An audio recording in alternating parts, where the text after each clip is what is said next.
va voir ensemble comment on va pérenniser une stratégie de contenu, c'est-à-dire comment est-ce qu'on va en faire un fil rouge pour l'équipe de production, l'équipe marketing ou encore l'équipe content, et puis avoir en fait toute l'année un planning éditorial bien construit, bien priorisé. Donc, si vous avez des questions, pensez à les noter dans l'onglet dédié du chat sur Livestorm et je pourrai y répondre à la fin de la conférence.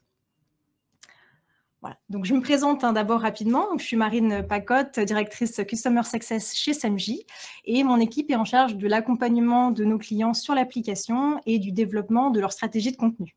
Moi, je me suis spécialisée depuis 10 ans dans le SEO sémantique et le content. Donc, Semji me correspond particulièrement bien puisque Semji, c'est une plateforme de production de contenu optimisé SEO qui concentre beaucoup de fonctionnalités assez transverses et stratégiques quand on va concevoir une stratégie de contenu. Donc, c'est une plateforme qui est très orientée ROI, résultats, qui va être très orientée aussi quick win, gain de temps, et puis qui va intégrer 2 axes stratégiques, la création de nouveaux contenus et l'optimisation des contenus existants. Donc, on possède également une agence d'experts SEO qui accompagne nos clients sur les 3 piliers en intégrant l'application Semji avec des stratégies de netlinking et leur mise en œuvre et puis des audits, des recommandations sur la partie technique. Alors, on profite de ces 2 jours de conférence pour vous faire bénéficier d'une offre spéciale. Alors, je la rappelle si vous ne l'avez pas encore vue aujourd'hui, c'est 15% de remise sur l'offre custom. Et donc, vous bénéficiez en fait de toutes les fonctionnalités, dont l'IA Writing et le tout nouveau module idée de contenu dont je vais vous parler, spoiler alerte, aujourd'hui. Et puis, vous avez crédit utilisateur en illimité et un accompagnement par un CSM qui est là pour vous coacher. Donc, pour en bénéficier, il suffit de vous rendre sur la page du site SEO Square dédié et puis de demander votre démo. Voilà, donc comme je vous le disais, on va apprendre ensemble aujourd'hui comment pérenniser sa stratégie de contenu et ce, à travers 2 axes forts, l'optimisation de contenu existant et la création de nouveaux contenus, avec bien sûr les enjeux qui accompagnent cette stratégie à 2 têtes, à savoir comment est-ce que justement on allie les 2 et comment est-ce qu'on met en place un rythme de croisière de production. Mais d'abord, on va rappeler très brièvement ce que c'est qu'une stratégie de contenu. Alors, je suis sûre que la plupart d'entre vous le savent déjà, mais je vous donne ma définition.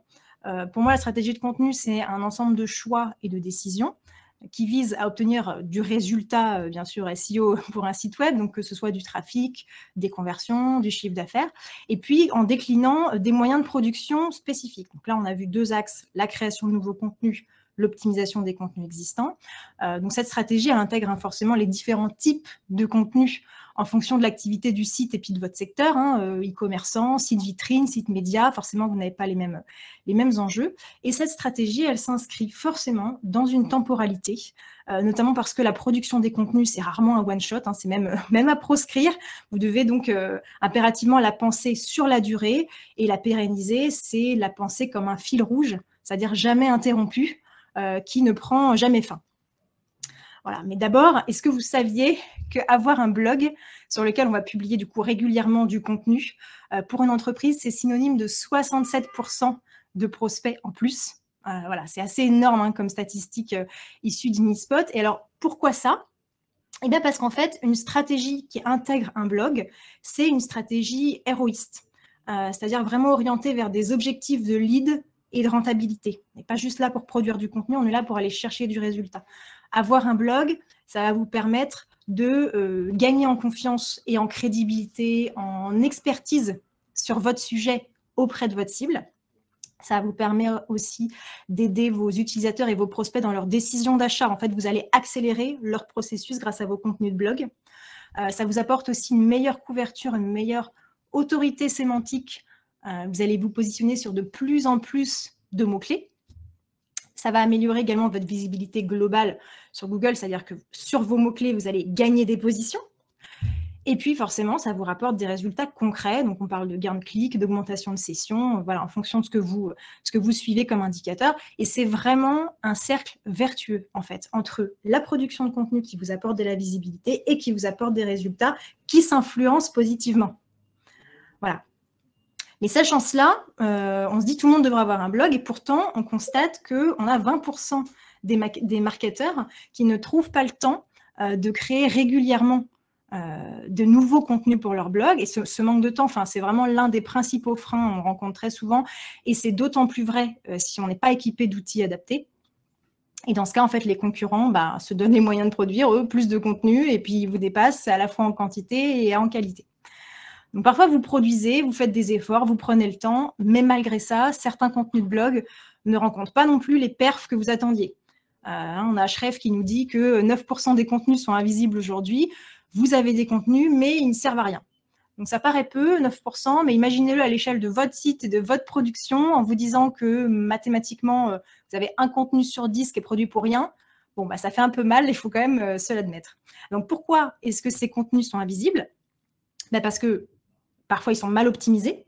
C'est-à-dire qu'en fait, il manque de réponses aux intentions de recherche, aux questions que les utilisateurs se posent, ou tout simplement parce qu'ils sont obsolètes, en fait, ils sont incomplets, ils sont moins longs que les autres contenus sur le sujet. Donc voilà, il y a vraiment un enjeu fort à rentrer dans ce cercle vertueux dont je parlais tout à l'heure, en produit pour acquérir de la visibilité et influencer ses performances. Et d'ailleurs, on sait aussi que les entreprises qui publient beaucoup, qui font plus de 16 articles par mois, elles ont 3,5 fois plus de trafic, d'après HubSpot.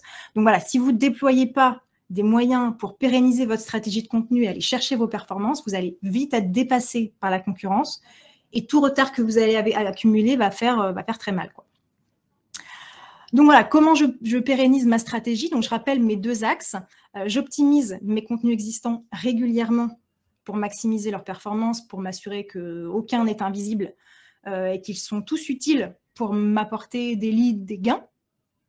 Je crée chaque mois, c'est important, de nouveaux contenus sur des mots-clés stratégiques pour aller prendre de nouvelles parts de marché. Et j'ajouterai un point très important qui peut tout changer, je gagne du temps dans la production. C'est super important, cette partie gain de temps, pour viser une production ambitieuse, en fait, dans le même laps de temps avec la même équipe. Voilà. Donc, on va voir ensemble le premier axe, l'optimisation de nos contenus existants pour rester toujours à jour. Alors, pourquoi on optimise des contenus existants et on va les intégrer régulièrement dans sa stratégie de production de contenu? Eh bien, parce que optimiser ces contenus existants, ça va permettre de conserver et pérenniser des positions et des performances existantes qu'on a déjà. Ça va permettre de ne pas avoir produit des contenus pour rien, je le disais, et qui ne vont pas performer. D'avoir des contenus qui seront aussi toujours à jour, en fait, sur les dernières intentions de recherche les plus fraîches. Et puis, aux yeux de Google, ça nous permet de conserver un statut un peu particulier, celui qui a les contenus les plus pertinents, peu importe l'évolution des tendances sur le sujet, donc de rester aussi le leader, et puis devancer notre concurrence quand elle a un contenu qui n'est pas très bien optimisé, pas très bien mis à jour. Forcément, essayer d'aller faire mieux qu'eux. Donc, du coup, à partir de toutes ces raisons-là, on sait qu'on doit intégrer des contenus existants et de l'optimisation dans sa production, c'est vraiment essentiel. Mais une question qui se pose, c'est que du coup, comment est-ce qu'on identifie rapidement, et j'insiste sur le mot rapidement, les contenus à mettre à jour? Donc, vous vous en doutez peut-être, on va utiliser SEMJ. SEMJ vous propose en fait un onglet qui se nomme Pages, les pages, et qui joue totalement ce rôle d'assistant dans l'identification de vos contenus optimisés. Donc, il vous permet d'avoir une approche héroïste, une approche quick win, j'en parlais en intro, notamment grâce à un score de priorisation. On va le voir. Mais donc, juste, je précise en amont, lorsque vous créez votre espace de travail sur SEMJ en configurant votre site web, la plateforme, elle va importer un certain nombre de pages auxquelles elle va attribuer un score de priorité. Et du coup, voilà, la méthode la plus rapide, ça va vraiment être de passer en revue ces contenus-là, déjà importés par la plateforme. Mais si on le souhaite, on peut aussi en importer manuellement ceux qui nous intéressent tout particulièrement. Et on peut les passer à travers le scanner SEMJ, si je puis dire, pour obtenir ce fameux score de priorisation. Donc, je vous montre, je me trouve ici, j'espère que vous voyez bien mon écran, je me trouve ici dans un espace de test sur lequel j'utilise le site web semj.com et je me trouve donc dans l'onglet Pages où la plateforme a importé automatiquement mes contenus existants. Donc, je peux lui demander de classer les contenus qu'elle va juger prioritaires en fonction des gains qui m'intéressent, donc soit plus de clics, soit plus de conversions, et puis dans le cas de site e-commerce, là ce n'est pas notre cas, mais des transactions et puis du revenu. Du chiffre d'affaires. Et voilà, en fonction finalement du KPI que je souhaite prioriser, ce ne sera pas nécessairement les mêmes contenus qui vont être priorisés par l'outil. Donc là, je reste sur mon score de priorisation et sur un potentiel de gain de clics. Et puis, donc, sur votre propre site, vous pouvez parcourir ici cette liste et voir tout de suite les contenus qui ont obtenu ici le score de priorisation le plus élevé. Et ça, c'est un score qui est calculé en fait sur le potentiel de gain par rapport à un effort éditorial moindre. Et ça, c'est hyper important. En fait, en d'autres termes, vous avez peu d'optimisation à faire au regard du profit potentiel. Ça veut dire que vos optimisations, elles peuvent vous rapporter vraiment très gros. Et c'est ça qu'on appelle des quick wins. Voilà, donc là, j'ai accès à tout un tas de contenus où Samji m'a dit il y a du gros potentiel, il y a des volumes intéressants, tu peux faire mieux, même si des fois, tu es quand même relativement bien positionné, mais tu peux aller chercher beaucoup plus parce que l'effort à fournir, il est moindre. Voilà, ça, c'est très important. Hop. Je reviens à mon fil. Il y a une autre manière, du coup, aussi d'identifier, après les pages, les contenus à optimiser pour enrichir votre planning de production éditoriale. Et là aussi, c'est une approche qui va être basée sur la data. Donc, l'optimisation, on a dit, c'est bien, ça ne doit surtout pas être fait en one-shot. Donc, une manière aussi d'ajouter régulièrement des contenus à optimiser dans votre planning, voilà, ça va être à travers les rapports. Alors, il faut savoir que les SERP Google, les pages de résultats, elles évoluent en permanence avec l'arrivée de nouveaux concurrents qui vont être ambitieux, avec des mises à jour algorithmiques. Voilà, donc on va se concentrer en fait sur les contenus qu'on a déjà optimisés par le passé avec Samji et qui apparaissent dans les rapports. C'est l'onglet qui vous permet de suivre vos performances au fil du temps. Donc, on va identifier facilement les contenus dont les positions baissent ou stagnent sans être des positions satisfaisantes. Donc, je vais vous montrer en me rendant maintenant dans l'espace de travail d'un de nos clients avec son autorisation. Donc, c'est l'espace de Hello Asso. Voilà, donc ici, je me trouve dans l'onglet Rapport. Et donc, vous voyez que ici, alors j'ai une vue générale sur la production. Ici, je peux avoir une vue générale sur l'évolution des clics de tous les contenus qui ont été déjà travaillés avec Samji, optimisés avec Samji, et donc voir comment ils performent du point de vue de l'évolution des clics. Donc là, j'ai le global et je peux aller voir mes différents contenus, un par un, voir un petit peu les performances. Donc là, typiquement, ce qui va m'intéresser, c'est peut-être des mots-clés avec des volumes importants. Donc voilà, je trie, je les classe tout de suite par les plus gros volumes en premier. Et là, je vois quoi? Je vois tout de suite que, par exemple, ce contenu-ci, donc sur comment créer une association, voilà, ça c'est mon mot-clé principal, qui était pas mal optimisé, un content score de 77, vous voyez, qui est vert, donc on était pas mal. Ce contenu fait du trafic, ce contenu a même une évolution positive de ses clics, mais ce contenu-là, je vois qu'il a été optimisé en avril 2021, donc il y a à peu près un an. Il est en position 9. Donc, je me dis, ce contenu-là, ça peut valoir le coup de le rajouter, parce qu'il est stratégique pour moi, il est vraiment important, de le rajouter dans mon planning éditorial et de le réoptimiser à nouveau.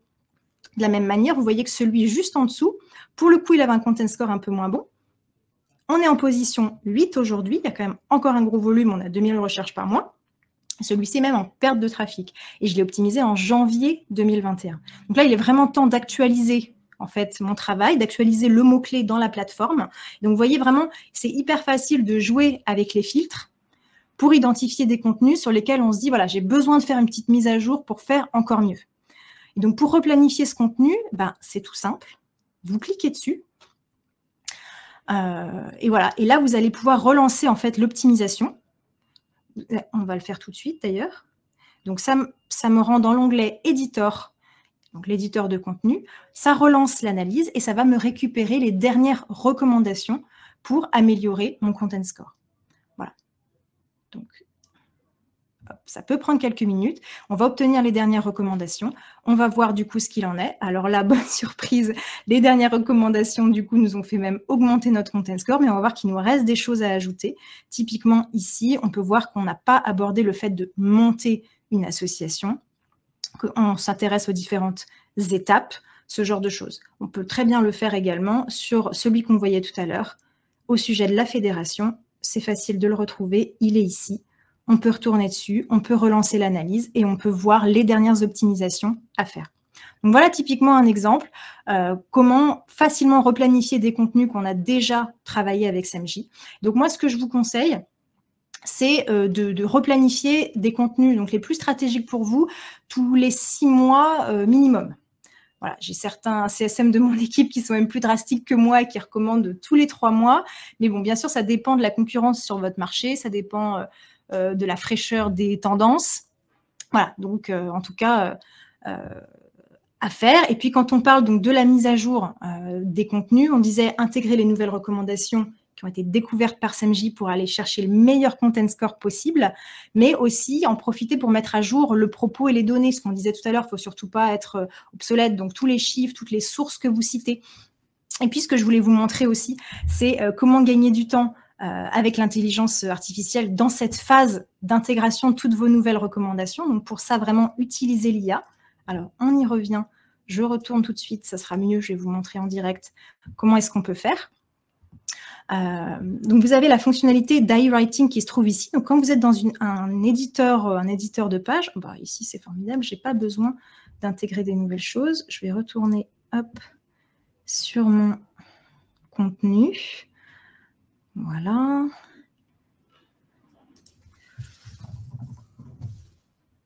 On va chercher notre contenu de tout à l'heure. Je vais en prendre un autre. Travailler, hop, dans une association. C'est l'effet des mots. J'ai un petit message d'erreur, tout va bien. Voilà, là, j'ai plein de choses à faire ici. Je suis sur un contenu, mais un contenu nouveau. Bon, c'est pas grave. Je vais vous montrer un petit peu comment ça fonctionne sur un contenu en cours avec l'IA. Donc ici, j'ai envie que l'intelligence artificielle me génère des idées de plans. Alors, billetterie en ligne. Est-ce que j'ai des choses intéressantes? Oui, j'ai pas mal de choses. Donc là, je vais me mettre en bas pour pas trop perturber le contenu existant. Et je vois que j'ai donc pas mal d'intentions à ajouter. Je vais demander donc à l'intelligence artificielle de me proposer des idées de sous-titres, par exemple, outline, ou des idées d'introduction de contenu. Là, en l'occurrence, ce qui m'intéresse, c'est d'aller chercher des sous-titres supplémentaires.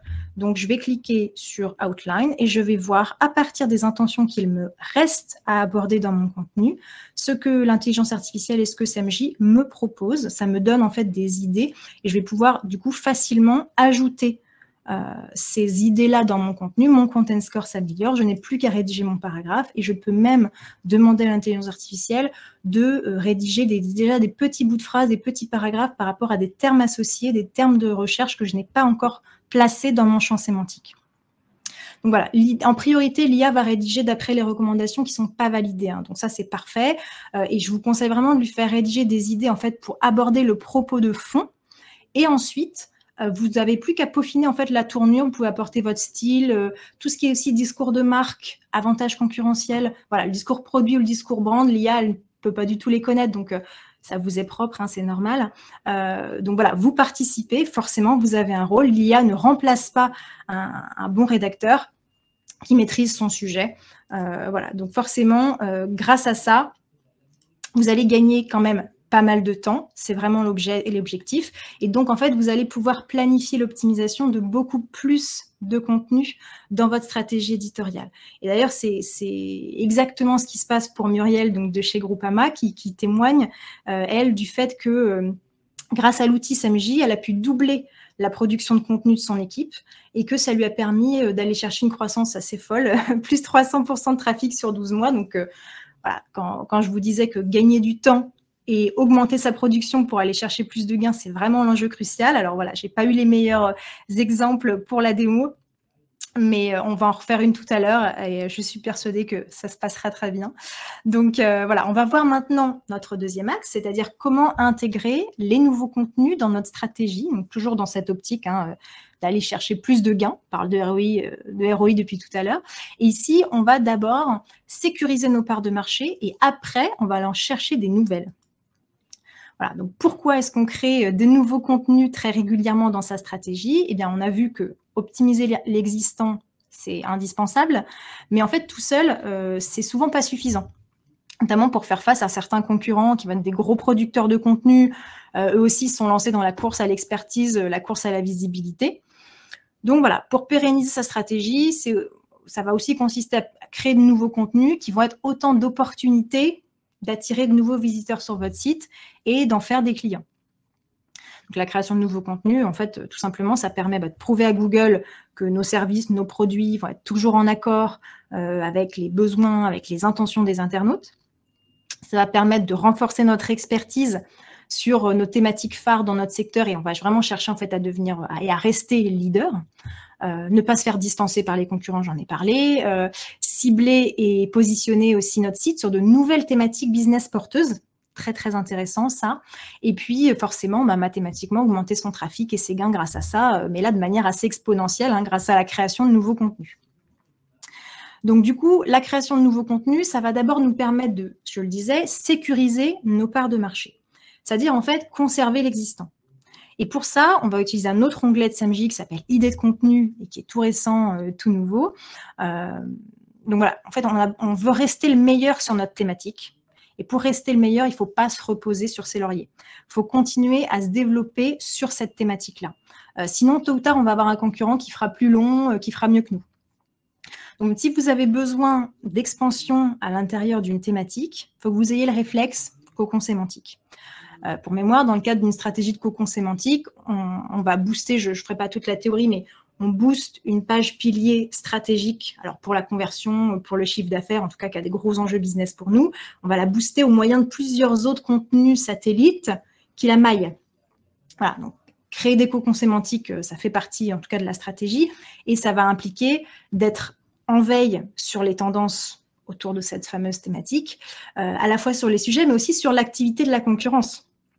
Et après, de chercher les bons mots-clés pour matérialiser tout ça. Donc souvent, c'est fastidieux, c'est chronophage, et puis parfois, on a même du mal à interpréter ce qu'on constate justement en analysant ces mots-clés, cette concurrence. Donc dans l'onglet « Idées de contenu », à partir d'un mot-clé principal, je vais vous montrer, on va trouver des idées de mots-clés sur lesquels aucun de nos contenus ne se positionne encore.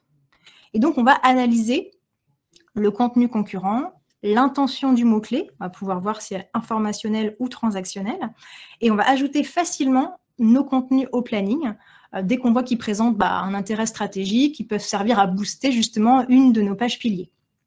Donc, je vous montre en prenant l'exemple d'un autre client qui s'appelle ADPEM et qui est spécialisé dans l'électroménager et qui a précédemment justement cherché des idées de contenu, lui, sur la thématique du lave-linge.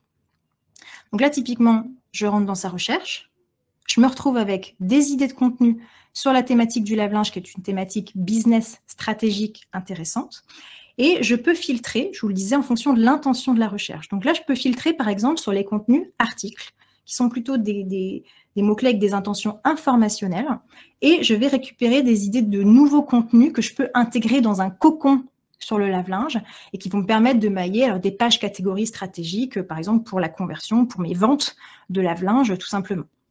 Donc là, je suis sur mes idées de contenu filtrées par intention informationnelle, et là, je vois quoi? Je vois tout de suite, ça me saute aux yeux, meilleur lave-linge, c'est le premier mot-clé, donc je ne peux pas le louper, c'est celui qui a le plus gros volume, c'est classé par ordre décroissant. Meilleur lave-linge, on me dit quoi? On me dit que, étant donné que le premier contenu est surtout informationnel, voilà, cette intention-là, Google attend derrière un contenu informationnel, peut-être un contenu guide qui va comparer les lave-linges. Donc voilà, là, je me dis, super idée. Je ne suis pas positionnée dessus, je le vois ici, je n'ai pas de contenu aujourd'hui qui se positionne, qui rank sur meilleur lave-linge, donc il y a vraiment un truc à faire. Là, ça vaut vraiment le coup que je l'ajoute au planning et que j'aille créer un nouveau contenu informationnel sur les meilleurs lave-linges. Et là, en fait, de cette manière-là, je sécurise mon leadership sur la thématique du lave-linge, je continue de créer de nouveaux contenus. Comme ça, j'essaie de prendre un peu tous les angles du sujet et je sécurise mes positions, je sécurise mon trafic, mes conversions. Mais je peux aller encore plus loin, être plus ambitieux et me développer sur de nouvelles thématiques que je ne travaille pas encore. Et là, on switch, on prend un peu une approche héroïste et également orientée data. On va vraiment aller chercher ce qui nous rapportera le plus. Et donc, toujours dans cet onglet-là, ce coup-ci, je vais filtrer sur les mots-clés et les contenus de type shopping. Et là, je vais avoir des idées de mots-clés pour lesquels Google attend une page transactionnelle. Et comme ça, je découvre des thématiques avec vraiment du potentiel business pour moi derrière et je peux choisir de me développer dessus. Alors, bien sûr, en gardant en tête, idéalement, que chaque mot-clé, notamment courte traîne, que vous trouvez à fort enjeu transactionnel, vous devez le soutenir par un cocon sémantique, comme on vient de le voir. Donc, pensez bien à intégrer ça dans la logique de votre stratégie. Et donc là, de la même manière, je vais juger un peu du potentiel business des mots-clés et de ces idées-là grâce aux données qui sont fournies par SEMJ, donc le volume de recherche, on en a parlé, mais également, ça c'est intéressant, le trafic estimé de la page du meilleur concurrent, en fait, celui qui se positionne en premier. Comme ça, j'ai une idée un petit peu de ce que je suis en mesure de viser. J'ai également une indication sur la difficulté du mot-clé, sur la saisonnalité de recherche, voilà, des choses comme ça. Une chose qui est très intéressante à savoir, c'est que SEMJ dédoublonne les intentions de recherche et donc va vous faciliter beaucoup, on va se le dire, cette phase de recherche de mots-clés. Nous, en fait, quand on a configuré notre algorithme sur cette fonctionnalité, on a trouvé en moyenne qu'il y avait 50% des mots-clés qui étaient des doublons. C'est-à-dire qu'en fait, c'est des mots-clés qui traitent d'intentions qui sont similaires, qui vont présenter des pages de résultats qui vont être quasiment identiques. Je peux vous donner un exemple très parlant, c'est assurance auto et assurance voiture. Voilà, SEMJ ne va pas vous proposer les deux, va vous proposer le meilleur mot-clé des deux, parce que créer un contenu sur chacun serait trop redondant. En fait, pour Google, grosso modo, c'est la même chose. Donc là, vous voyez que sur la partie shopping, j'ai pas mal d'idées. J'ai tout de suite le lave-linge pas cher. Visiblement, je n'ai pas de page aujourd'hui ADPM qui se positionne sur le lave-linge pas cher. Donc peut-être que je peux faire une catégorie avec un certain pré-filtrage sur les prix. Je vois aussi un certain nombre de marques, Samsung, Miele, ce genre de choses. Donc ça veut dire qu'il y a des intentions et que les gens recherchent ce genre de marque. Je vois quoi? Je vois lave-linge 10 kg et je vois également lave-linge encastrable. Et là, qu'est-ce que je vois tout de suite? Ah, difficulté basse, super intéressant. Je vais l'ajouter dans mon planning. C'est un nouveau contenu parce que je ne suis pas positionnée dessus. Donc, je vais l'ajouter tout de suite. Et puis, on va aller lancer l'analyse et on verra ce qu'il en est.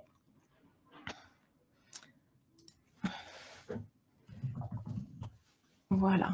Il est là. Et je vais tout de suite le lancer. Comme ça, on va pouvoir le travailler juste après. Donc, avant de vous montrer facilement comment est-ce qu'on peut justement travailler ce nouveau contenu avec SEMJ, je tenais quand même à vous partager une statistique intéressante et assez impressionnante, c'est que le temps de préparation d'un contenu, ça représente environ les 3/4, 75% du temps total passé sur un contenu, à rédiger un contenu. En fait, dans cette phase de préparation, on inclut énormément de choses. On inclut le fait de s'imprégner du contexte du sujet, donc notamment identifier l'intention de recherche principale, en déduire du coup le type de contenu que vous devez produire. On vient de le voir, hein, informationnel, transactionnel. Ça inclut aussi, dans la phase de préparation, le fait que vous devez vous renseigner sur la manière dont les concurrents eux-mêmes ils abordent le sujet. Comme ça, vous voyez, soit vous vous en inspirez, soit vous vous différenciez. Vous allez passer en revue également tous les différents sous-sujets que vous devez aborder dans ce contenu-là. Vous allez trouver les questions les plus pertinentes, voilà, les plus recherchées, que vous devez intégrer dans votre texte pour essayer d'y répondre. Et puis, vous devez, avec tout ça, construire un plan cohérent. Et ça, c'est avant de vous mettre à rédiger, vraiment. Donc, ça fait beaucoup de choses. Donc là, on va revenir, du coup, tout de suite sur l'espace de travail d'ADPM et donc sur le contenu pour lequel j'ai lancé mon analyse. Donc, lave-linge encastrable. Tout à l'heure, voilà, je l'ai lancé. Je vais particulièrement m'intéresser à mon onglet brief, ici. Ce brief, il est généré avec notre technologie d'IA qui est basée sur GPT-3 et qu'on a boosté aux hormones SEMJ, si je puis dire. Donc, en fait, je vais passer en revue les différents éléments qui constituent un contenu qui est bien optimisé. Donc, d'abord, j'ai une balise title. La balise title, je peux regarder celle des concurrents pour me challenger sur une balise chez moi qui générera du clic, qui sera bien lisible. Je peux même en générer avec l'IA si j'ai envie de trouver l'inspiration. Voilà, donc comment choisir, comparer les prix avant d'acheter, acheter moins cher en une marque, comparateur de prix et d'offres sur lave-linge encastrable, lave-linge encastrable pas cher. Voilà, j'ai des propositions qui m'intéressent. Je trouve que celle-ci, de toute façon, est sobre et pas mal. Celle-ci également, donc j'ai des bonnes idées. Je peux les garder en mémoire et les utiliser. Là, ensuite, dans ma partie plan de rédaction, qui va vraiment m'aider à construire le plan, je vais avoir des intentions de recherche qui vont être importantes à intégrer à l'intérieur de ce plan. Donc, pour être sûr de bien les interpréter, bah, là aussi, pour être sûr de décider si je dois les intégrer ou pas, je vais voir ce que les concurrents en disent. Hein, j'ai des petits extraits. Et voilà, je peux également, sur certaines thématiques, générer tout de suite des idées. Alors, lave-linge dans la cuisine, dimension, par exemple, très intéressant. Voilà, on peut générer des idées de sous-titres pour introduire un paragraphe sur les dimensions des lave-linges encastrables. Je vais avoir la même chose ensuite, du coup, plus bas, sur la partie questions. Je vais y arriver. Donc là, on ne propose pas encore avec l'IA, mais ça va venir de répondre aux questions. En tout cas, ici, j'ai du contexte qui me permet de voir comment les concurrents aussi abordent cette question et comment ils y répondent. Donc là, je peux choisir également de les intégrer ou pas. Ces questions, elles sont hyper intéressantes parce qu'elles vont nous permettre potentiellement de nous positionner dans les blogs, vous savez, People Also Ask, autres questions posées, et puis également d'aller chercher des positions 0 en haut de la SERP. Donc voilà, surtout à ne pas négliger. Et puis, on va avoir également des idées donc de termes à intégrer dans le corps des paragraphes pour enrichir le champ sémantique du contenu. Voilà, donc grâce à cet onglet, en fait, mon travail de rédaction, il est vraiment pré-mâché, si je puis dire. J'ai plus qu'à faire des choix parmi les propositions qui me sont faites et je vais garder celles qui vont me sembler les plus pertinentes, qui vont m'inspirer le plus. Et comme ça, à la fin, je me suis fait une idée globale de tous les sujets à aborder dans mon contenu pour qu'il soit pertinent, pour qu'il soit exhaustif. Donc là, comme je vous disais, j'ai des idées de title. Ce que je retiens, c'est qu'il y a une notion de lave-linge séchant encastrable, que là, j'ai le mot-clé cuisine, vous voyez, c'est mis en gras, donc c'est vraiment hyper pratique. Là, on est sur de l'emplacement, peut-être de la localisation dans la maison ou dans l'appartement. Là, j'ai la notion du boulot. Là, j'ai une marque à nouveau, ok, intéressant. Sous le plan de travail, à nouveau, cette dimension de où est-ce que je le positionne, est-ce que je peux le mettre sous un plan de travail. Là, j'ai la notion de est-ce que je peux le mettre dans un meuble ou non. La dimension du silencieux, très intéressant. Des marques, à nouveau, vous voyez, à encastrer, évidemment, bon, c'est une variation, des dimensions, la porte, le prix, les capacités, du coup, visiblement. Donc, vraiment pas mal de choses où assez rapidement, je scanne en diagonale et je m'imprègne de tout ça. Les questions, j'ai comment encastrer, comment choisir, comment installer, très intéressant, installer versus sortir. Là, on rentre vraiment dans du conseil, donc ça correspondrait à plutôt des contenus peut-être informationnels, mais on se dit qu'on pourrait en parler un petit peu ici et du coup faire du maillage interne, donc très intéressant. Quelle est la hauteur d'un lave-linge encastrable? Quelle différence entre intégrable et encastrable? Donc vous avez pas mal d'idées.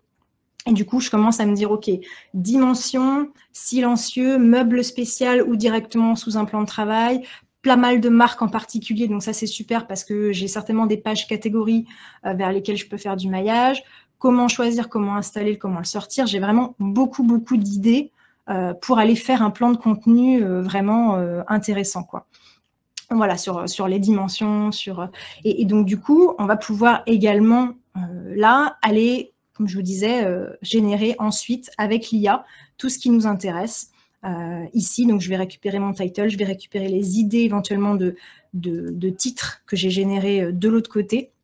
Et je construis très rapidement dans l'éditeur mon plan qui correspond à toutes mes recommandations. C'est vraiment ça que je vais chercher. Ça va être en fait à gagner du temps, aller beaucoup plus rapidement dans la production de mon contenu. Et d'ailleurs, du coup, c'est aussi ce qui fait que Quentin d'ADPM, justement, nous le dit lui-même, hein, il fait plus de brief à la main. Il gagne beaucoup de temps. Il a compté que ça représentait entre 2 et 3 jours par mois d'économiser. Donc voilà, c'est pas rien pour un responsable digital. Donc on est content que du coup Quentin remplisse ses objectifs grâce à SMJ. Donc voilà, on a vu ensemble comment optimiser des contenus existants. On a vu comment créer de nouveaux contenus facilement avec SMJ. Et comme je vous l'ai dit dès le début, ma position quand on me pose la question de alors création ou optimisation, c'est de répondre il faut réussir à allier les deux et dans un rythme de croisière. Donc c'est le challenge pour avoir une vraie pérennité de sa stratégie. Donc là, je vous propose des derniers conseils, des dernières réponses qu'on va aborder. Définir un rythme de croisière, ça passe forcément par se poser la question au départ du temps que ça prend de produire. Et là, je voulais vous partager un constat que j'ai fait, qui va peut-être vous surprendre parce que moi-même, j'avais une idée reçue sur le sujet au début, mais en fait, réoptimiser un contenu qui a un mauvais content score, ça demande autant de temps que de créer un nouveau contenu. Et ça, c'est à prendre en compte pour organiser votre planning de production. Alors, ça ne veut pas dire qu'il ne faut pas réoptimiser, pas du tout, mais simplement que si vous pensez que ça ira plus vite, ce n'est pas forcément vrai. Et pourquoi? Parce qu'en fait, ça va dépendre beaucoup justement du content score et de là où vous partez en quelque sorte, celui que vous avez au démarrage. Sur une page qui comportait très peu d'éditorial et comme en fait s'il y avait tout à faire, voilà, c'est comme s'il y avait tout à faire et c'est comme si, voilà, vous partiez d'une feuille blanche, j'exagère, sauf qu'en plus de ça, vous devez vous adapter à ce qui existe déjà. Parfois, l'article a été anglais aussi sur un sujet qui n'était pas très porteur. Et puis, SAMJ vous recommande un mot-clé qui est hyper intéressant, mais qui nécessite de tout revoir en profondeur, en fait, la structure, le propos. Donc, voilà, ça, c'est presque plus chronophage, en fait, que de repartir d'une page blanche. En tout cas, c'est mon constat, parce que, voilà, je m'adapte à l'existant, je décide de ce que je garde, je décide de ce que j'enlève. Et c'est une autre gymnastique pour l'esprit, en fait. Voilà. Ensuite, il faut savoir que les contenus sont de plus en plus longs et que leur temps de production aussi. Un contenu rédigé sans SAMJ en 2021, c'est en moyenne 4 heures. Alors qu'en 2014, c'était 2h30. Ça veut dire qu'en 7 ans, on a pris une augmentation de 60% du temps de travail sur un contenu. Et c'est pour ça que je martèle depuis le début qu'un des enjeux clés, c'est de gagner du temps sans faire moins bien. Et donc, avec SAMJ, on l'a vu, mais vous gagnez du temps sur la recherche du sujet de votre contenu et les mots-clés qu'il doit viser, sur la phase de brief, sur la phase d'analyse de la concurrence, sur la phase de construction du plan de contenu, et puis aussi sur la rédaction de texte grâce à l'IA, alors qui du coup reste perfectible, mais qui donne déjà une super base à retravailler, donc vous gagnez du temps. Donc, je pense qu'avec SAMJ, raisonnablement, on peut viser les 2h30 de 2014 et produire plus de contenu pour dépasser la concurrence. Et puis, définir un rythme de croisière pour votre stratégie, c'est aussi forcément définir la quantité et la proportion de nouveaux contenus et d'existants à ajouter dans votre planning, dans votre calendrier éditorial en fait. Voilà, essayez toujours d'avoir les deux, des nouveaux contenus en cours de création et des contenus existants optimisés qui soient dans votre planning. Et pour ça, relancez des analyses sur vos contenus existants tous les 6 mois minimum. 3 mois, c'est mieux pour les contenus les plus stratégiques. Et même si vous êtes premier en fait sur vos mots-clés à l'instant T, dans ces cas-là, programmez une relance d'analyse et une réoptimisation des contenus pour rester premier, rester leader. Ne vous reposez pas sur vos lauriers. Et puis, actualisez aussi les idées de contenu. On l'a vu, vous pouvez relancer la recherche d'idées de contenu sur vos thématiques principales à chaque fois que c'est nécessaire. Alors, ça dépend de la temporalité que vous avez choisie. Quand est-ce que vous réactualisez votre planning éditorial? Est-ce que c'est tous les mois? Est-ce que c'est tous les trimestres? En général, on le conçoit à l'avance. Donc, faites-le à ce moment-là. Essayez d'intégrer cette récurrence-là. C'est important. Et puis, la proportion entre nouveau et existant, forcément, un peu de logique, un peu de bon sens, ça va aussi dépendre de votre cas particulier. C'est-à-dire votre rythme de production, première chose. Si vous pouvez produire 5 contenus par mois ou 20, c'est pas la même chose. Et moins vous pouvez produire de contenu, et plus l'enjeu est grand d'équilibrer la proportion de nouveaux et d'existants pour en avoir toujours un peu de chaque. Il y a aussi forcément la question des enjeux quick win que vous auriez détectés, que SAMJ aurait détecté sur vos contenus existants dans les pages. Donc, comme on voyait tout à l'heure, si vous avez beaucoup de pages qui présentent des gains potentiels importants, prévoyez de les optimiser très rapidement, en fait. Si elles sont priorisées, elles ne sont pas là par hasard. Donc, voilà, attention quand même à garder toujours en mémoire ce que je vous disais, mais quand vous avez vos pages transactionnelles qui sont à réoptimiser, il faut bien qu'elles soient boostées par des articles aussi au sein d'un cocon. Voilà, ça va dépendre du potentiel de nouveaux marchés à aller chercher. Donc, on voyait tout à l'heure, s'il y a beaucoup de propositions intéressantes aussi dans les enjeux, dans les mots-clés à enjeux business. Si votre site, par exemple, il est tout récent et que vous cherchez à vous développer, il est évident que vous allez plutôt vous concentrer dans un premier temps sur la création de nouveaux contenus parce que vous n'avez pas beaucoup d'existants à optimiser. Ça va dépendre aussi de la vélocité de vos concurrents, qui, eux, produisent des contenus. S'ils se sont lancés dans une course folle, vous allez quand même aussi devoir, forcément, vous adapter et développer votre volumétrie. Donc, il faudra toujours que vous ayez une part importante de nouveaux contenus dans votre planning. Ça peut dépendre de votre saisonnalité. Si vous surfez sur tous les marronniers type Noël, Pâques, soldes, Halloween, etc., vous pouvez prévoir chaque année, en avance, de revoir vos contenus correspondants et de les mettre à jour pour rester toujours à la pointe des tendances sur ces sujets-là. Et puis, toutes vos spécificités. Typiquement, vous êtes un gros site, vous avez déjà une forte volumétrie, on pourrait avoir tendance à se concentrer sur l'optimisation de l'existant, parce qu'on en a beaucoup. Mais il ne faut pas oublier que Google aime la fraîcheur et que, en fait, potentiellement, avec un seul nouveau contenu de type guide, vous pouvez intelligemment mailler de nombreux contenus existants et, en fait, peut-être avoir un effet boost plus efficace que si vous les aviez réoptimisés un par un tous ensemble. Il faudra le faire dans un second temps. C'est peut-être moins prioritaire. Voilà, donc ce que je vous propose de retenir en bref pour concevoir une stratégie éditoriale héroïste et pérenne, c'est ce que j'ai spoilé au début, c'est-à-dire optimiser l'existant régulièrement, viser le leadership sur vos thématiques et surtout, gagner du temps dans la production.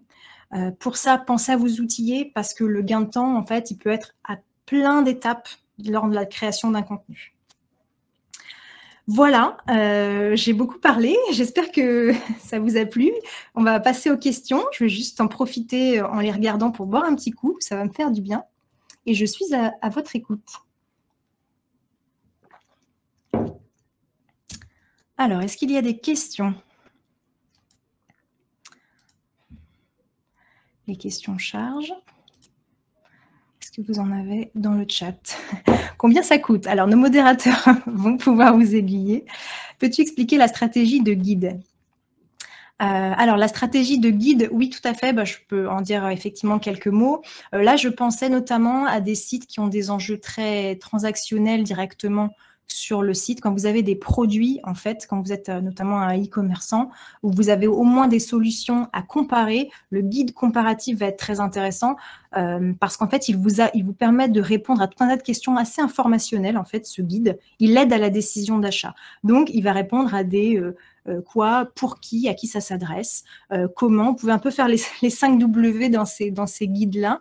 Et en fait, à travers les réponses que vous allez donner, vous allez forcément trouver assez naturellement à insérer des liens vers vos pages catégories, vos pages produits, donc vos pages à enjeux transactionnels. Et donc, ça crée un parcours utilisateur assez intéressant où en fait, les gens vont arriver grâce à la qualité de votre guide du point de vue éditorial, du point de vue de toute la richesse sémantique, beaucoup de gens vont arriver avec des questionnements informationnels sur cette page-là. Et depuis cette page-là, ils vont s'intéresser à vos produits parce que vous allez les distiller subtilement dans le propos. Et en fait, du coup, vous allez les renvoyer vers vos pages produits, vos pages catégories, où là, il y a de fortes chances que du coup, ils passent à l'action, en tout cas que ça leur reste dans la tête, qu'ils y reviennent plus tard. Mais là, vous avez déjà mis un premier pied vraiment dans le parcours à l'achat. Et donc, vous avez répondu à un certain nombre de questions. Possiblement, c'est là aussi où vous levez des freins. Dès que vous voyez des questions sur le prix, etc., des intentions de recherche sur le prix, ne les fuyez pas, parce que ça veut certainement dire que derrière, il y a très, très forte intention d'achat. Donc, voilà, ça, typiquement, la stratégie de guide, notamment quand on a des produits, des solutions comme ça, qu'on peut acheter directement en ligne sur le site, ça marche très bien. J'ai un problème de chargement avec mes questions. Je ne vois pas s'il y a des questions dans l'onglet questions. Je suis désolée. Du coup, n'hésitez pas à me les remettre sur le chat. Je vois Clément qui me dit « Avoir un content score de 100% n'est-il pas nocif aux yeux de Google sur optimisation ?» Donc, quel score max choisir? Alors, Clément, c'est une bonne question. Il faut savoir qu'on considère chez SMJ qu'un content score est bon à partir de 75. Donc, on peut tout à fait avoir un content score qui ne serait qu'à 80, par exemple, et avoir un contenu qui serait très bon. Et ensuite, une petite subtilité à savoir, c'est que SMJ vous permet de désactiver certaines recommandations si vraiment vous jugez que ce n'est pas pertinent. Et donc, en fait, il exclut, à partir du moment où vous les désactivez, ces recommandations dans le calcul du content score. Donc, vous pourriez, entre guillemets, tricher, je ne devrais pas vous dire ça, hein, je vais faire taper sur les doigts, vous pourriez tricher et désactiver des recommandations pour aller chercher le content score à 100%. Bien sûr, ce n'est pas dans votre intérêt, il faut en suivre le maximum, vous aurez bien compris, sinon de toute façon, vous n'aurez pas de résultat. Mais donc voilà, si vraiment vous voulez, vous pouvez toujours vous challenger à aller chercher le 100%. Sur nos clients qui atteignent des scores à 100%, on n'a jamais de problème de suroptimisation et on a toujours des performances qui sont géniales. Parce que si vous voulez, SMJ pondère aussi, il ne considère pas que vous devez mettre absolument tout. Vous avez toujours des petits scores. Il vous dit les intentions de recherche, ce serait bien d'en mettre 12. Et pour autant, SMJ, on a peut-être détecté 25. Et donc, c'est à vous de choisir. Du coup, ça vous permet de faire une sélection un peu intelligente, de faire votre marché en quelque sorte, et vous n'allez jamais faire le contenu le plus exhaustif, le plus complet possible, le truc qui serait un peu indigeste. Voilà. Existe-t-il une version de SMJ en mode agence? Absolument. Je laisserai nos modérateurs vous répondre sur le sujet, mais tout à fait. De façon générale, combien de temps faut-il prévoir pour la rédaction d'un article? Donc, comme je le disais, ce qui serait bien, je ne sais pas si là on parle avec SMJ ou sans SMJ, je vous ai donné un petit peu le chiffre, c'est 4 heures. Donc sans SMJ, si on veut vraiment respecter toutes ces étapes correctement, parce qu'on a un enjeu que ce contenu il performe, dans ces cas-là, c'est analyse de la concurrence, c'est réflexion sur le plan, on a regardé ce qu'ont fait les autres, en regardant les intentions de recherche, les questions posées sur Google, etc. Donc ça fait beaucoup d'étapes d'analyse et de pré-mâchage avant de rédiger. Et donc moi, ça ne m'étonne pas. Enfin, une demi-journée, c'est ce qu'on constate quand on fait le processus de zéro et qu'on est déjà efficace et un bon rédacteur. Donc ça, c'est tout à fait prévisible. Et comme je vous le disais, plutôt avec SMJ, à mon avis, et pour le faire, moi, enfin, effectivement, quand même régulièrement, 2h30, ça me paraît pas mal. On ne coupe pas tout à fait la poire en deux, mais l'économie est vraiment réelle. C'est-à-dire que potentiellement, sur une journée, vous faites 3 contenus au lieu de 2. Bon, bah, ça, ramené à l'échelle du mois, forcément, c'est vraiment un très, très gros avantage. L'outil SEMJ permet-il d'indiquer un type de cocon sémantique lors de la création d'un site conseil, par exemple? Alors, je ne comprends pas bien ce que vous entendez par type de cocon sémantique. En tout cas, vous pouvez concevoir des cocons sémantiques avec SEMJ. On l'a vu dans l'onglet idées de contenu. Vous avez différentes typologies de contenu et différentes typologies de mots-clés qui vous sont proposées. Donc, du coup, vous pouvez vraiment vous dire, je pars d'une thématique. Tout à l'heure, j'étais sur lave-linge encastrable ou lave-linge, tout simplement, un peu plus large. Quelles seraient les idées de contenu plus informationnelles type cocon à intégrer qui pourraient mailler, du coup, toutes mes pages catégorie lave-linge ou ma grosse page catégorie lave-linge. Voilà, par exemple, comment s'assurer que des articles de qualité soient indexés par Google?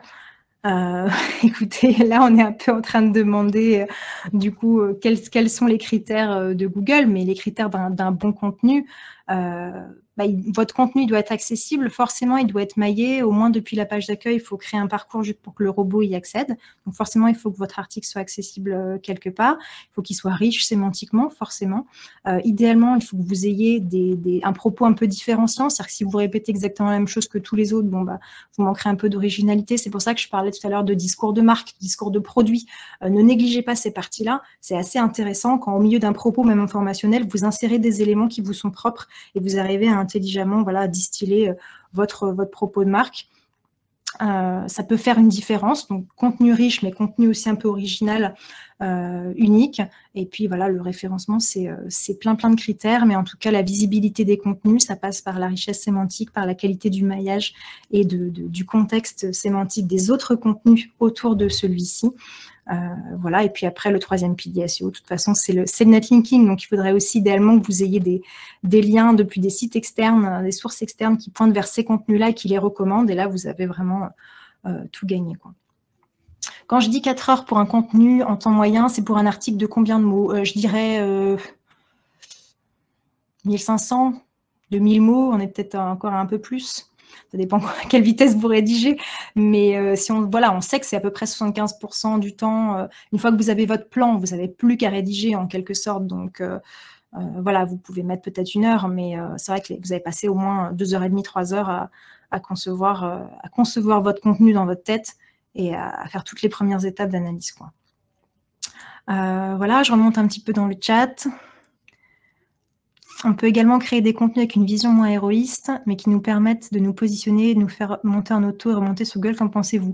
Oui, alors tout à fait, mais en fait, si vous voulez, ce que je veux dire par là, c'est que pour moi, tous les contenus sont héroïstes, dans le sens où ils servent tous un objectif. Quand je dis ROI, c'est peut-être simplement qu'ils servent dans le parcours de l'utilisateur, on en parlait tout à l'heure, mais c'est-à-dire que potentiellement, ils sont un relais. La stratégie de guide, c'est ce que j'expliquais. En fait, le guide n'est pas là pour vendre, le guide n'a pas un bouton mis au panier avec un produit directement, mais le guide renvoie vers tout un tas d'autres contenus qui, eux, servent vos enjeux transactionnels. Donc, en fait, le guide, il a toute sa place dans cette grosse stratégie héroïste au global, si vous voulez.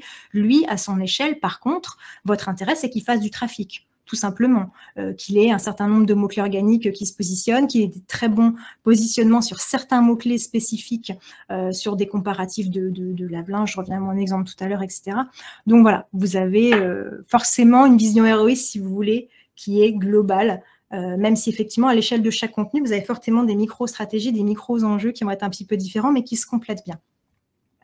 Voilà, et bien écoutez, on va s'arrêter là. J'espère que ça vous a plu. Du coup, j'en profite pour vous faire une transition. Donc, on a une autre conférence qui arrive à 15h. Vraiment, je vous remercie de votre présence, du coup, de vos questions aussi. C'est très riche pour moi.